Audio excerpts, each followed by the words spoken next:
Nandito na tayo sa ano. Dito na tayo sa baba. Oy, sa baba. Dito kasi ako sa taas eh. So dito naman tayo.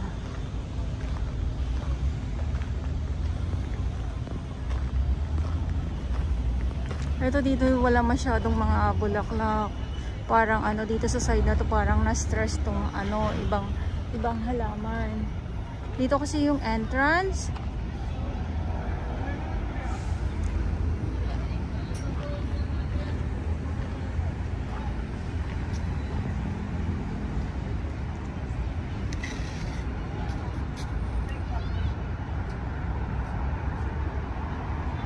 Ito yung entrance at dito lang din sa may unahan ang exit naman po. Ayan.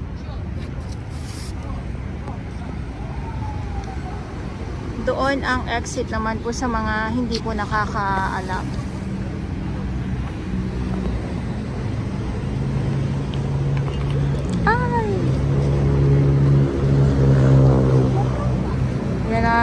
Andito yung ating mga security guard na nagbabantay at dito naman mayroon din pong mga kapulisan din po na nagbabantay dito. Exit naman po yan dyan. So inuulit-ulit ko po kasi may mga kababayan po tayo na hindi nila alam. Ayun po.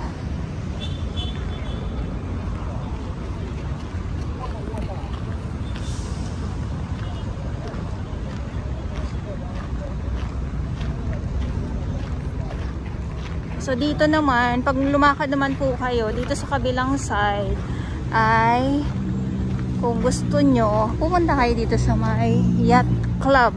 Yan, yung dyan. Pero wala pong daanan papunta dyan ha.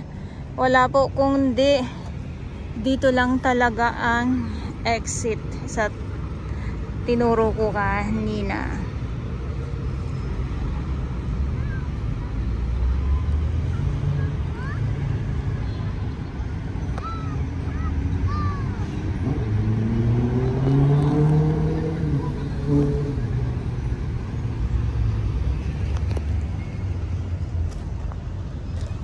Tahimik.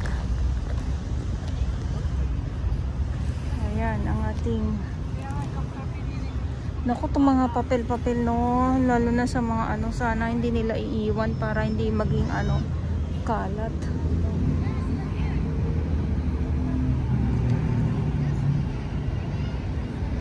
Kasi yung iba talaga nakakalimot sila, ginagawa nila minsan sapin, yung mga ganyan eh pag uwian na, naiiwan or iniiwan na lang, nakakalimutan kumbaga. Ayun.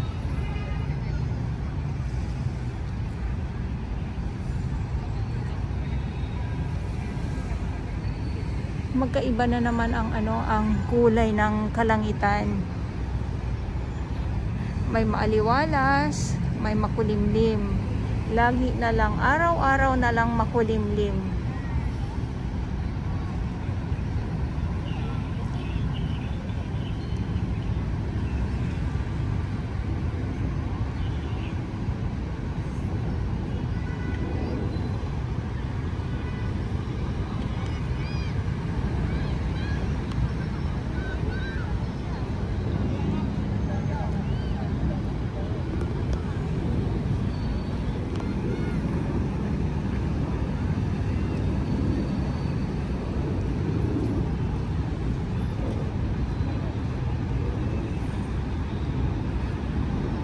Okay.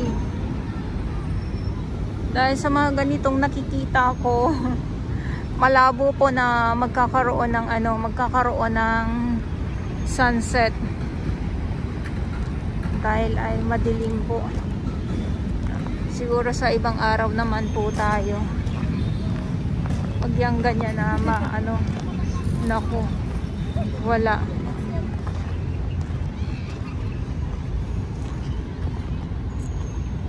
Yan, so kung kayo naman po ay talagang mahilig maglakad-lakad or magpapawis, ganyan, langhapi ng sariwang hangin dito sa Dolomite Beach ay pwede naman po kayo Sa mga gusto, yung mga ano talaga, yung mga mahihilig sa dagat, yung mga ganyan. So ito yung inyong makikita.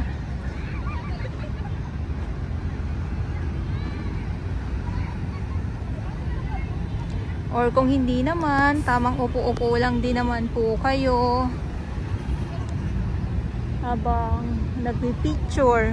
Ulit-ulitin ko po, no, kung kayo ay mahilig sa dagat. Kung hindi naman po, ayun lang, wala.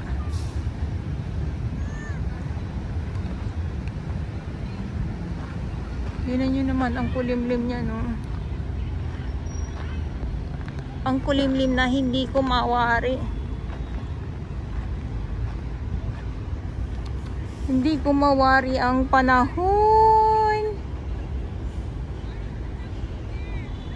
Yan. So pag inikot ko po kayo dito. Ito yung ano, tulay. Ay nag-iisang tulay dito sa Dolomite Beach po. Yan. Sa mga nagtatanong din naman kung mayroon bang mapaparadahan, yes po, doon sa kabilang side naman po ay meron po. Magbabayad lang po kayo ng 50 pesos. Okay na po yun. 50 pesos po para safe naman po ang inyong sasakyan kung sakali. Kasi may mga iba din tayo mga viewers na hindi nila alam na kung meron bang mapaparkingan dito or wala. Ayan. Ilang beses ko na din pong nasasagot yan kung saan ang Dolomite Beach at kung may bayad ba daw ang entrance. Wala po. At kung saan, ulit-ulitin ko, dito lang po sa Roas Boulevard, gilid ng US Embassy naman. So pwede naman po kayong magtanong kung saan ba yung Dolomite Beach po. Ayan, sa may Roas Boulevard. Kasi karamihan po talaga, hindi lahat ay alam itong Dolomite Beach po. Marami pa din pong hindi nakakaalam kung saan itong sikat na pasyalan, itong Dolomite Beach po. Okay, sa maaliwalas, itong view na yan, medyo maaliwalas yung ating mga nag-aantay ng sunset mamaya pa, dahil ay maaga pa po, wala pa pong alas 4 ng hapon.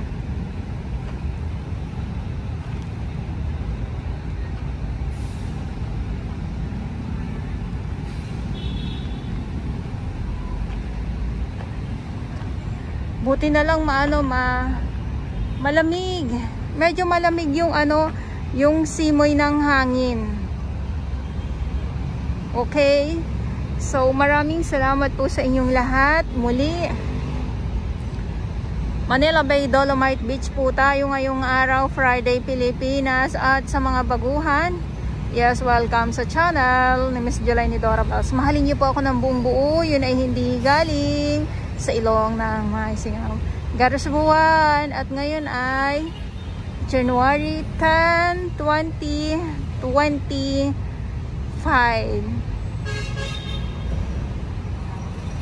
Ang bilis ang panahon at magdi-December na naman. Biruin mo, katatapos lang ng December 2024, December agad. Kasi January at 10, tapos ilang magkakatapusan na naman kaagad February. O, di ba? 10 months na lang para mag December na naman. Ikot ko lang po kayo para makita ninyo.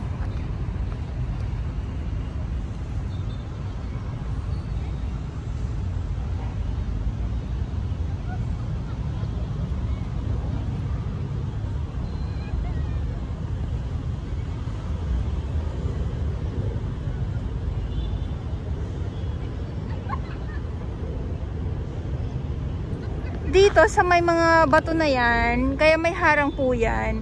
Bawal po talaga pumasok dyan sa may mga kabatuhan. May mga iba tayong mga kababayan na talagang namang pumapasok sila dyan. Kasi syempre hindi nila alam. Kaya lang pag may harang kasi. So dapat matik na sa isip natin yan na ibig sabihin bawal po pumasok.